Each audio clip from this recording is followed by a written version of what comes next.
오늘 하나님께서 우리에게 주시는 말씀은 로마서 9장 19절에서 29절까지의 말씀입니다. 신약 성경은 252쪽에 있습니다. 오늘 하나님께서 우리에게 주시는 말씀은 로마서 9장 19절에서 29절까지의 말씀입니다. 저와 여러분이 함께 교독하시겠습니다. 혹 내가 내게 말하기를 그러면 하나님이 어찌하여 허물하시느냐 누가 그 뜻을 대적하느냐 하리니 이 사람아 내가 누구이기에 감히 하나님께 반문하느냐 지음을 받은 물건이 지은 자에게 어찌 나를 이같이 만들었느냐 말하겠느냐 토기장이가 진흙 한 덩이로 하나는 귀 쓸 그릇을 하나는 천이 쓸 그릇을 만들 권한이 없느냐 만일 하나님이 그의 진노를 보이시고 그의 능력을 알게 하고자 하사 멸하기로 준비된 진노의 그릇을 오래 참으심으로 관용하시고 또한 영광 받기로 예비하신 바 국률의 그릇에 대하여 그 영광의 풍성함을 알게 하고자 하셨을지라도 무슨 말을 하리요 이 그릇은 우리니 곧 유대인 중에서뿐 아니라 이방인 중에서도 부르신 자니라.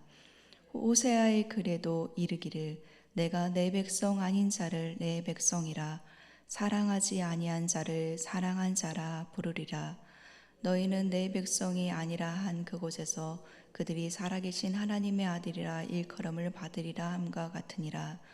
또 이사야가 이스라엘에 관하여 외치되 이스라엘 자손의 수가 비록 바다의 모래 같을지라도 남은 자만 구원을 받으리니 주께서 땅 위에서 그 말씀을 이루고 속히 시행하시리라 하셨느니라. 같이 읽겠습니다. 또한 이사야가 미리 말한 바 만일 만군의 주께서 우리에게 씨를 남겨두지 아니하셨더라면 우리가 소돔과 같이 되고 고모라와 같았으리로다 함과 같으니라. 아멘. 수요일 대면과 온라인으로 예배드리시는 모든 분들에게 하나님의 은총과 또 영육이 건강케 되는 강건케 되는 은혜 주시기를 간절히 기도하면서 말씀을 시작하겠습니다. 극동 방송 프로그램 중에 아라복강이라는 프로그램이 있습니다. 이 아라복강이라는 프로그램은요, 크리스천의 궁금증을 타파한다는 목적으로 새로 생긴 프로젝트라고 합니다. 저는 극동방송의 이 방송 프로그램을 들으면서 왜 유대인들이 예수님의 부활을 믿지 못하는지, 그 장애물이 무엇인지 깨닫는 시간이 되었습니다. 프로그램에 나오신 박사님은 에들러 박사님이셨는데요. 에들러 박사님은 자기는 유대인이면서 메시아닉 주라고 자신을 소개했습니다. 유대인은 아브라함과 이삭과 야곱의 후손을 말하며 혈통적으로 히브리인, 그러니까 혈연 관계에서 같은 민족을 유대인이라고 합니다. 메시아닉 주는요, 예수님을 구원자로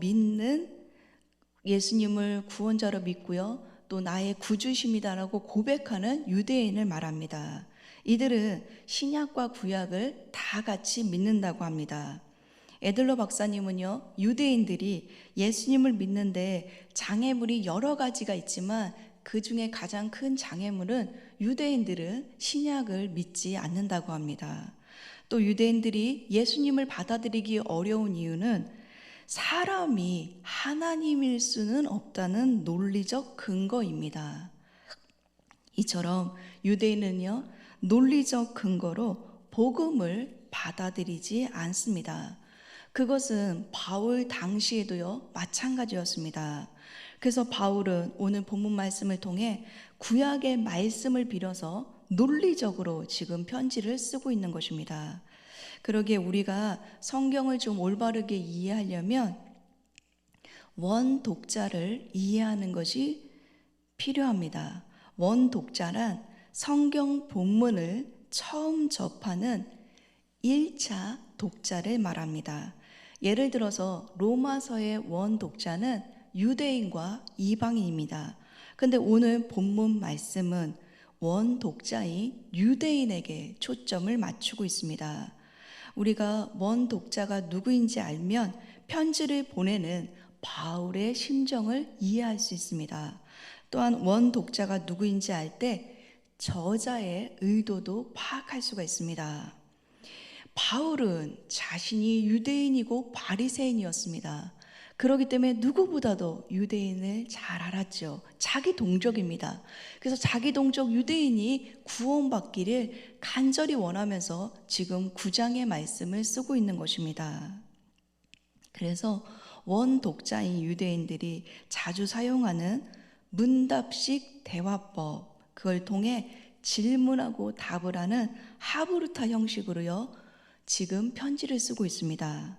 첫 번째 질문은 이스라엘의 실패로 인하여 하나님의 약속은 폐하여졌는가? 라는 것입니다.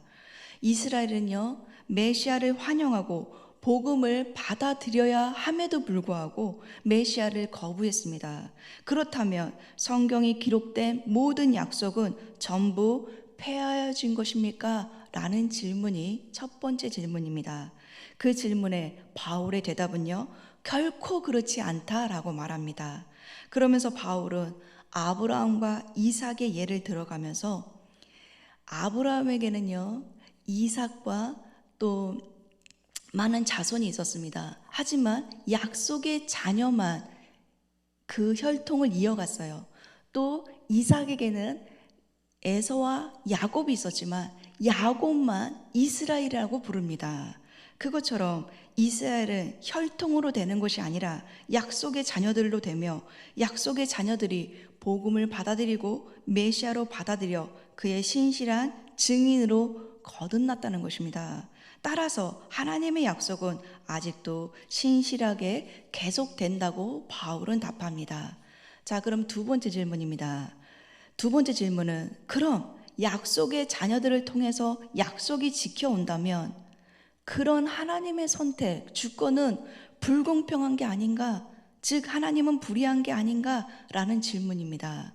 바울은 이건 역시 모세와 바로의 예를 들어서 설명하면서 그렇지 않다고 말합니다. 왜냐하면 하나님의 주권적인 선택은 사랑과 공의에 기초를 두고 있기 때문에 그렇습니다. 그리고 세 번째 질문이 오늘 19절의 말씀입니다. 우리 19절의 말씀을 함께 읽어보시겠습니다. 시작. 혹 내가 내게 말하기를 그러면 하나님이 어찌하여 허물하시느냐? 누가 그 뜻을 대적하느냐 하리니. 아멘. 그러면 이제 앞에 질문에 대해서 다 답을 하면서, 그러면 모든 것이 하나님의 주권이라면 왜 우리를 책망하십니까? 왜 우리를 허물하십니까? 라는 질문입니다. 이에 바울의 대답은요, 앞에는 논리적으로 구약의 인물들을 설명했지만 그 답이 20절에 있는데요, 20절을 볼까요? 20절의 시작은 이 사람아 라는 말로 시작합니다. 이 사람아 라는 표현은요, 강한 반박적 표현입니다. 또 이 사람아 라는 표현은 사람이 누구인지를 알라 라는 말이 이 안에 포함되어 있습니다. 특히 20절에 대답을 하면서 이 사람아, 그리고 감히 라는 단어를 썼지요. 너는 누구이기에 감히 하나님께 말대꾸를 하느냐 라면서 대답을 합니다. 사람은요, 피조물입니다. 그리고 하나님은 창조주예요. 근데 피조물인 인간이 창조주에게 왜 나를 이렇게 만들었습니까? 라고 말할 수 없다는 것입니다. 간혹 자녀들이 부모에게 왜 나를 이렇게 태어나게 했어? 라고 말할 때 그 말을 듣는 부모는 얼마나 마음이 아프겠습니까? 하나님도요, 우리를 지으셨습니다. 그런데 지은 인간이 하나님께 왜 이렇게 지었냐고 항의를 한다면 하나님의 마음이 얼마나 아프시겠습니까? 하나님의 마음을 누구보다도 잘 알았던 바울은요, 그래서 토기장이 비유를 통해 하나님의 주권을 설명하고 있는 것입니다. 특히 토기장의 비유는요, 원독자인 유대인들이 너무나도 잘 알고 있는 비유였습니다. 이거는 예레미야가 사용한 예화입니다. 예레미야 18장에는 토기장이를요, 하나님으로, 토기를 인간으로 표현했습니다. 즉 다시 말하면 예레미야에서는 토기장이는 하나님, 이 토기는요, 이스라엘 백성들이었습니다. 토기장이는 자기가 원하는 대로 혹은 필요한 대로 그릇을 만드는 사람입니다. 어떤 그릇은 접시로, 어떤 그릇은 물병으로 만듭니다. 또 귀 쓰는 그릇으로, 천이 쓰는 그릇으로 만드는 것이 토기장이의 주권입니다. 이것은 모두 토기장이의 필요와 의도에 따라 만드는 것이죠. 그러기에 토기장이는요, 자신의 결정에 따라 마음에 드는 대로 진흙을 다룰 수 있습니다. 특히 토기장이가 진흙을 가지고 농로에서 그릇을 만들다가 잘못 만들었으면 망가뜨리고요, 다시 만들 수 있습니다. 그리고 그 그릇에 쓰임새가 없으면 그 그릇을 깨뜨릴 수 있는 것 또한 토기장이의 주권이고 권한입니다. 그것처럼 토기장이는요, 이 주권을 가지고 있는데 그것을 하나님께 비유했잖아요. 그러니까 토기장이신 하나님은 죄로 더럽혀진 백성들이 회개할 가능성이 없을 때 그것을 망가뜨릴 수 있습니다. 또 깨뜨릴 수 있는 주권이 토기장이에게 있습니다. 하지만 하나님은 그렇게 하지 않으시기로 마음을 먹으셨습니다.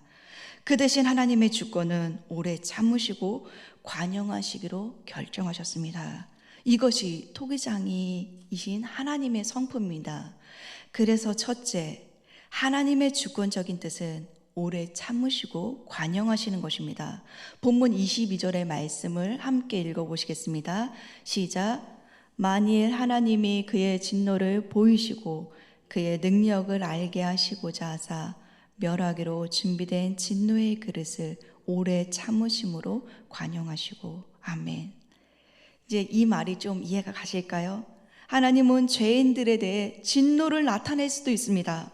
하나님은 그의 능력을 나타내셔서 진노를 쏟아부으사 멸하기로 준비된 그릇을 멸하실 수 있어요. 하지만 하나님의 성품은 오래 참으시고 관용하기로 선택했다는 것입니다. 하나님은 지금도 여전히 오래 참으십니다. 그래서 하나님은 진노 대신 오래 참으시고 관용하시기로 그 그릇을 그대로 두기로 용납하셨다는 것입니다. 이것은 하나님의 주권적인 사랑입니다. 그러기에 피조물인 인간이 하나님께 왜 이렇게 오래 참고 관용하십니까? 왜 이렇게 사랑을 베푸십니까? 이것은 불공정합니다 라고 탓할 수 없다는 겁니다. 이것이 하나님의 주권이기 때문에 그렇습니다. 지금 바울은요, 그 하나님의 주권을 설명하고 있는 것입니다. 그리고 그 하나님의 주권을 설명하면서 그 하나님의 주권적인 성품이 오래 참고 관용하시고 긍휼을 베푸시는 분이라고 말씀하고 있습니다. 그래서 23절에 나오는 말씀이 긍휼의 그릇에 대해서 나오는 것입니다. 특별히 23절에 긍휼의 그릇이라는 표현은요, 중요한 전제 조건이 있습니다. 하나님이 긍휼을 베풀려면 인간이 스스로 죄인인 것을 인정해야 됩니다. 즉 인간은 죄인입니다. 하지만 긍휼에 풍성하신 하나님이 이거를 깨뜨리지 않고 용서하기로 결정하셨다는 것입니다. 이게 하나님의 주권적인 은혜라는 것입니다. 그러기에 그 긍휼의 대상, 자비의 대상은 곧 우리다라고 말하고 있습니다. 그게 24절의 말씀입니다. 24절입니다. 이 그릇은 우리니 곧 유대인 중에서뿐 아니라 이방인 중에서도 부르시는 자니라. 아멘. 본문은 분명하게 그릇이 우리라고 표현하고 있습니다. 즉 유대인 중에서 부르신 자들, 이방인 중에서 부르신 자들이 바로 그릇입니다. 그게 바로 저와 여러분도 포함되는 것입니다. 그러기에 그 자비와 긍휼 안에는 저와 여러분이 포함되고, 이 사도 바울은요, 하나님의 주권을 설명하면서 하나님의 성품이 어떤 것인지도 같이 설명하고 있는 것입니다. 사랑하는 성도 여러분, 토기장이신 하나님은요, 우리를 만드신 분입니다. 하나님은 우리를 지으신 분이에요. 그렇기 때문에 하나님은 우리를 사랑하십니다. 토기장이신 하나님은 지금도 우리를요, 사랑의 손길로 만들어가고 빚어가고 있어요. 우리는 아직 완성품이 아닙니다. 그렇기 때문에 실수해도 괜찮고, 그렇기 때문에 조금 우리가 범죄해도 하나님은 용납하신다는 겁니다. 그 하나님의 손길과 주권을 인정할 때 우리는 그 하나님의 품에 다시 달려갈 수 있는 것입니다. 토기장이신 하나님은 저와 여러분에게 오래 참으시고 관용하신 분이십니다. 이처럼 하나님의 긍휼의 성품은, 그래서 그 긍휼의 성품 안에 우리는 그 긍휼을 입은 자라고 볼 수 있습니다. 그것은 유대인뿐 아니라 이방인들에게도 구원을 베풀고자 하시는 하나님의 주권적인 사랑입니다. 그러기에 죄인인 우리는 토기장이신 하나님의 오래 참으신 성품으로 용서받은 자이기에 오늘 본문의 제목처럼 하나님의 뜻을 대적할 수 없습니다. 우리의 위치를 분명하게 알고 우리 뜻만을, 우리가 원하는 대로 되지 않는다고 고집을 부리는 것이 아니라 그것을 내려놓고 하나님의 뜻을 따르는 저와 여러분 되시기를 간절히 소망합니다. 아멘. 둘째, 하나님의 절대적인 뜻 가운데 우리를 자기 백성으로 삼으셨습니다. 이제 바울은요, 이러한 하나님의 주권적인 사랑을 더 설명하고자 원독자인 유대인들이 잘 알고 있는 구약을 계속해서 인용합니다. 첫 번째 또 인용하는 구약은요, 호세아의 말씀입니다. 본문 25절의 말씀인데요, 우리 함께 읽어보시겠습니다. 시작. 호세아의 글에도 이르기를 내가 내 백성 아닌 자를 내 백성이라 사랑하지 아니한 자를 사랑한 자로 부르리라. 아멘. 바울이 인용한 본문은요, 구약 호세아 1장 9절의 말씀입니다. 하나님은 호세아에게 음탕한 여인 고멜과 결혼하라고 명령하셨습니다. 그러면서 하나님은 북이스라엘 백성들이 마치 고멜과 같이 하나님을 버리고 다른 우상을 이렇게 섬기기 때문에 하나님의 마음이 아프다고 말씀하셨습니다. 마음이 아프신 하나님은 호세아에게 아들을 낳으면 그 이름을 로암미라고 지으라고 명령했습니다. 로암미의 이름의 뜻은요, 너희는 내 백성이 아니다, 나는 너희 하나님이 되지 않을 것임이라 라는 뜻입니다. 하지만 하나님은요, 곧바로 마음을 바꾸십니다. 이어지는 호세아 1장 10절에 그러나 너희는 내 백성이 아니라 한 그곳에서 그들에게 이르기를 너희는 살아계신 하나님의 아들들이라 할 것이요 라고 말씀합니다. 하나님은 북이스라엘이요 계속 하나님을 떠납니다. 하나님을 섬기지 않아요. 내 백성이야, 내가 사랑하는 내 자녀야 라고 했는데 계속 그 아버지를 거절합니다. 그래서 그러면 내가 내 백성이 아니다라고 말할 거라고 했지만 하나님은요 곧바로 또 마음이 아프셔서 마음을 바꿔요. 너희는 내 백성이 아니라 한 그곳에서 그들에게 이르기를 너희는 살아계신 하나님의 아들들이다, 내가 너희들을 어찌 버리겠느냐 라고 마음을 바꾸시는 게 하나님이라고 말씀하고 있습니다. 그 말씀이 오늘 9장 26절과 동일한 말씀입니다. 그러니까 하나님은요 음녀같이 자기를 버리는 그 백성을 끝까지 자기 백성으로 삼으시고 하나님의 자비하신 주권을 계속 보여주신다는 말씀입니다. 그러기에 하나님의 주권적 권한은 자기 백성을 버리는 것이 아니라 자기 백성을 사랑하여 살아계신 하나님의 아들로 만드는 데 목적이 있습니다. 그 하나님의 아들로 만드는 그 목적으로 하나님의 주권의 권한을 사용하셨다는 겁니다. 이러한 하나님의 주권적인 사랑은요, 하나님의 구원 의지 덕분입니다. 그래서 이사야 말씀도 동일하게 이러한 하나님의 주권의 구원 의지 덕분에 이스라엘을 다 멸하실 수 있었지만 이스라엘의 남은 자를 남겨놓았다라고 말씀하고 있습니다. 바울은요, 이 하나님의 주권을 하나님의 오래 참음과 자비하신 성품 안에 묵상하도록 만들어 놓고 있습니다. 그래서 하나님의 절대 주권은 구원하는데 사용하신다라고 말씀하고 있는 것입니다. 그래서 하나님의 그 절대 주권 아래 우리가 구원받고 하나님의 백성이 되었다, 그것은 유대인 너희들뿐 아니라 이방인들도 동일한 것이다 라고 말씀하고 있는 것입니다. 사랑하는 성도 여러분, 하나님의 주권적인 성품은 구약에만 머물지 않고 신약 가운데 예수 그리스도를 보내셨습니다. 그리고 하나님의 주권적인 사랑은 그 아들을 십자가에 죽이시고 그 아들의 보혈의 피값으로 우리를 값없이 용서하시고 구원하시고자 하셨습니다. 그거는 우리의 계획이 아니에요. 하나님께서 하늘에서 그 아들을 보내시기로 결정하셨고 그 아들은 하나님께 온전히 순종하여 구원을 이루신 것입니다. 이게 하나님의 주권적인 사랑이고 하나님의 주권적인 성품입니다.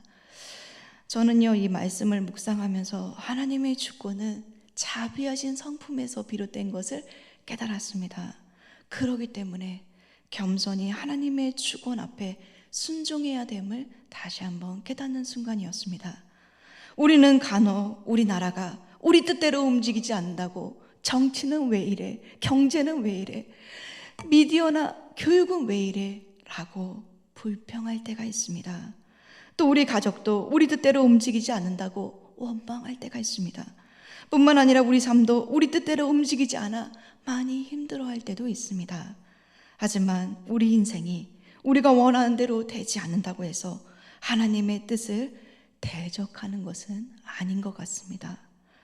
하나님의 뜻은, 하나님의 그 크신 주권은 우리를 여전히 사랑하시고 구원하시길 원하십니다. 그렇기 때문에 우리가 피조물인 것을 알아야 됩니다. 하나님은 창조주십니다. 그 피조물의 자리에서 그 주권자 하나님의 그 권한을 인정하고 겸손히 우리도 오래 참는 것이 필요합니다. 자비하신 성품 아래 피조물인 우리가 우리의 위치를 분명하게 바르게 깨닫고 겸손히 순종하시는 저와 여러분 되시기를 간절히 소망합니다. 아멘. 기도하겠습니다. 긍휼이 풍성하신 하나님, 저희들은 죄인입니다. 어쩔 수 없는 죄인입니다. 이런 죄인을 그냥 두지 않고 하나님의 사랑의 주권으로 선택하시고 불러주셔서 감사합니다. 복음을 알게 하시고 예수님을 구원자로 고백하는 은혜를 주셔서 감사합니다. 감격스럽게 구원의 은혜를 누리며 회개함으로 하나님 앞에 겸손하게 살아가는 이 하루가 되게 도와주십시오. 자비하신 성품 안에 피조물인 우리의 위치를 바르게 깨닫고 겸손히 순종하는 저희들이 될 수 있도록 은혜 베풀어 주시기를 예수님의 이름으로 간절히 기도합니다. 아멘.